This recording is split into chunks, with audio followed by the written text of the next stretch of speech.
It's okay. Put yourself out there. It ain't the worst. All right, so we're gonna do Dirush Het, right? We had a crazy thing regarding when Moshe was put in the Nilus, right? What was the date? So the Gemara in Sotah says you have two opinions. Rabbi Hana ben Papa says that day was what, the 21st of Nisan, and the Malacha Sheret, right? The Malachim and Shemaim say, Kadosh Baruch Hu, how could it be that the one who's going to sing Shira Al Hayam is going to die on Al Hayam? It's not fair. It should be done on today. It's not right. And Rav Ahabar Hanina, the second Tanakh, comes and says, no, it was not the 21st of Nisan, it was the 6th of Sivan. Right, when we got the Torah, and the Malachim Sheret is saying to Hashem, how could it be that the one that's going to be Le'atil Lekabel Torah Behar Sinai, right, you're going to let him die on this day, right? It's wrong. So now the question is, V'zetum Tamuha, right? The question is, how could you think that we need, that Moshe Rabbeinu needs any type of help, okay, from Shemaim to be saved or not? Right, and if they didn't give him zechut, well, you're going to tell me that he would have died at the Yehud? And the Midrash says, Moshe haya ro'eh, right? And it says, every time it says haya, every time, what does it mean? Every time it says haya, it means he's destined for greatness, right? And he's coming to do what he's going to do. So it says, Moshe haya ro'eh. So that means that he was ready, and he was primed from the minute he was born, what he was going to do. So why do we need why would we think that that Hashem would allow the Goel Bnei Israel to die? And even more than that, Miriam herself in Megillah, right, Yudal Amud Aleph, is prophesied and says that in the future my mother is going to give birth to the one that the Goel of Bnei Israel.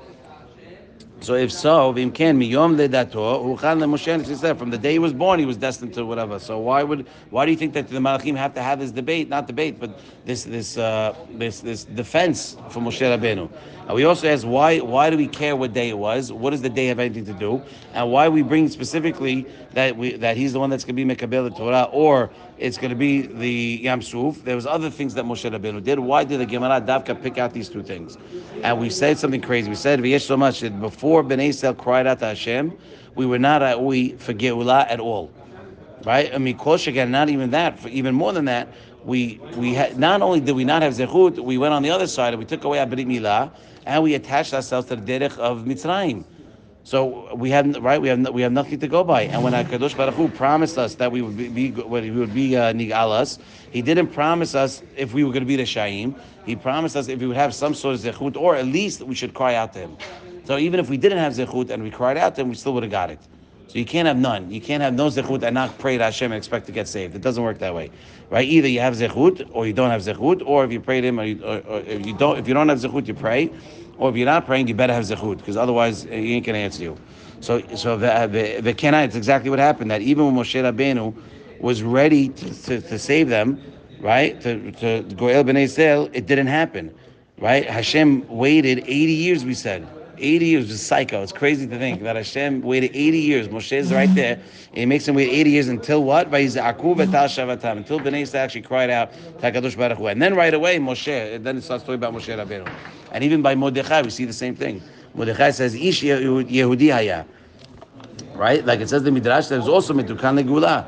And even that, Bnei Israel needed to cry out to Hashem, and only then did the Malach Sheret had to come and give zechut, like it says in the Gemara Megillah, Nadeda Shenat HaMelech, that it was Nadedu Elyonim, Nadedu Tachtonim. The word Nadedu, we said, was disturbed. Right? There was a ruckus upstairs and a ruckus downstairs. We're all praying and fasting. Right, and even if we did, and if we didn't do that, we never would have been. We would have been saved, even though that the Geulah was only this problem that we had was only on the outside. It wasn't inside. There was no real Gezerah that Hashem was going to destroy us. But just because we acted that way outside, which goes to what we said before about, by the way, being outside and inside being different. Separate yourself from the goyim. Don't be the same as them. And even on the outside. Even on that, no, even on the outside, because we got punished for Purim for that. Right, and then for sure, Kol Shekem b'Mitzrayim, right, that we didn't even have any zechiyot at all. It's pashut that we needed Shamayim to assist us. So therefore, the Malachei Sheret that come and each one says on their own. One is advocating for the Shira. Why Dafka the Shira? To remind Hashem of the miracle that happened at Yam Suf. What was the miracle? That the Satan comes and tries to make Katerek Bnei Yisrael and tells the angel of the Yam, what's the difference between the two? These guys made Avodah Zarah, these guys did Avodah Zarah, and the anger flared up, and he wanted to destroy Bnei Yisrael at Yam Suf. Until Hashem came and said Yadib. And says the difference is that they did it be'onis and they did it be'mezid. Misraim have nothing to hold on. Bnei Yisrael are. So the the Malachim are coming and saying, no, they're bringing up Yam Suf to say that even though Bnei said we didn't have Zechut, and even though we didn't cry out to Hashem, then therefore we should still be saved because we're considered Anus. Therefore, that's why we should be saved, and that's why Moshe should be saved. And then the last what Rabbi Haya Bar Hana says, who says the Torah, why he says Torah, because without Yam Suf it would be nothing if we didn't get the Torah. And why do we get the Torah? Why, when we get the whole purpose of us going into Mitzrayim is so we endure the Kur Sher Barzel in order for us to refine ourselves enough, to break us down enough, to be able to be Mekabel the Torah. So all of that, even with Yam Suf, is contingent on us accepting the Torah. So if we don't get the Torah, it doesn't work. And like it says in Yakut Shemunim Yehezkel, he asked Chochmah, if a guy gets punished, what should he do? You go, kill him, let him go, right? The guy, Nevuah, where the guy sins, what should he do? Also kill him. They asked the Torah, if he sins, what should he do? Let him bring a korban and be mitkaper. And so that's what the Malachi Asher is saying, that even if Bnei Yisrael are Hotim and they're Anus, and they're not Ra'ui for Geulah, go according to the Teshuvah, the Torah that says, let them bring a korban, right?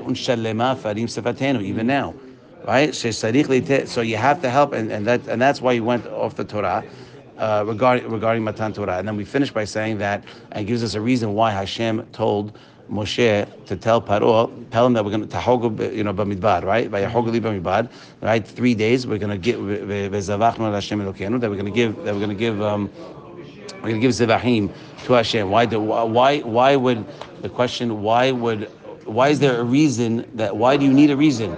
By the way, if an employee asks for a day off, he doesn't tell you why. He just asks for a day off. So what do you want? We want 3 days off. What's the big deal? To tell you what?